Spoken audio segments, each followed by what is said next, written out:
Mulla on myös semmoinen hevosen perssistä oleva kausi elämässä takana, ihan niin kuin Andreallakin ja varmaan useilla meistä. Ne muotoutuu eri keinoin. Jollakin se voi olla toisten, ehkä lähi-ihmisten aiheuttamaa. Mulla se oli ties mistä johtuva ja sitten parantelin sitä erinäisen kemikaalein ja olin monta vuotta orbiitilla. Tahtoa sanoa, että en osannut vastata kysymykseen, mikä on kotikaupunki. Ja elämä oli sangen sekavaa.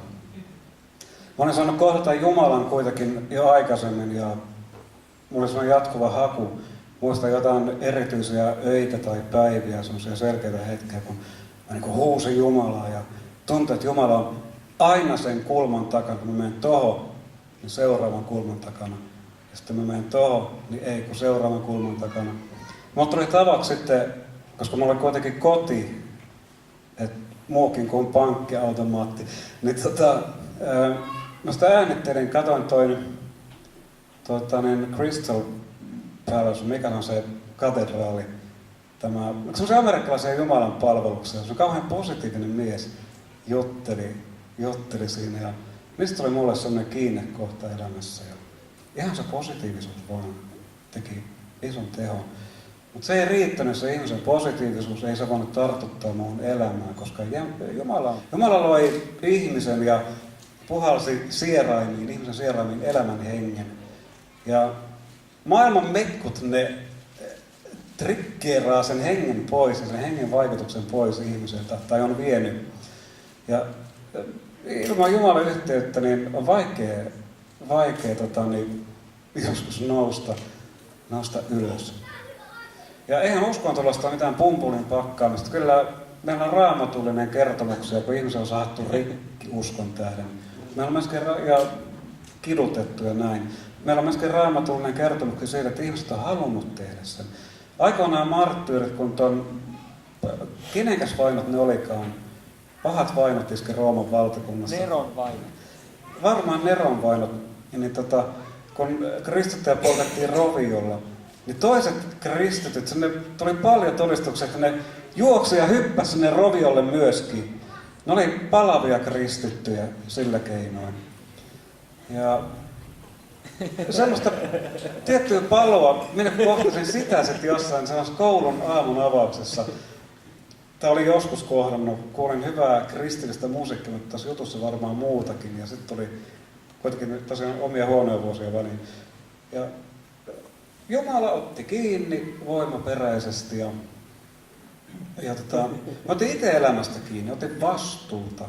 Se oli kauhean tärkeä. Ihan tavallista elämää täytyy elää maan päälle ja ottaa vastuuta. Se helpottaa hirveän paljon. Tuli paljon vapautta. Ja sitten kun oli 37 ikävuotta lasissa, niin mä olin naimisissa eka kertaa elämässäni. Ja nyt on 3 riiviötä ja oikeastaan 4 vaimoja, 3 poikaa. Ja kello käy kohti 50, mulle tulee 47 täyteen ja heinäkuun viimeinen päivä, että lahjoja ottaa vastaan. Kauhean kiva olla jotenkin vaan sanomassa, että on tosi onnellinen äijä kaikessa väännössä, että on mulla uskossa ollut aikanakin olla siis masennuskausi tossa ja semmoista, että ihan tavallista elämää, mutta niin, se on aika erilaista mennä läpi niitä asioita, kun tietää koko ajan, että mä oon yksin pääni kanssa. Ja tein vähän liian paljon töitä tuossa välissä nimittäin. Ja niin mutta kaikki mitä tulee, niin ne voi kokea Jeesuksen kanssa, että mikä sun nimi olikaan tai onkaan. Niin se oli tosi kova juttu, että niin käynyt palvomassa, käynyt palvomassa Jumalaa täällä ja kaikki ne hommat, niin Jumalan kanssa on aika erilaista ja että mitä vaan tulee, niin ei tarvitse silleen hötkyllä ja säpsähtää, koska ne on vaan niin kuin tässä ajallisessa elämässä tapahtuvia juttuja.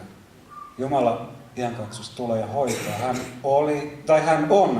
oli ja hän on tuleva. Tämä on niin kuin joka ajassa. Hän voi tällä hetkellä tavallaan mennä sun menneisyyden vaikeeseen kohtaan, koskettaa sun elämää siellä, hoitaa sun semmoisena haava, mikä on tullut joskus. Näin. Että hyvässä kyydissä. Hyppää megiin.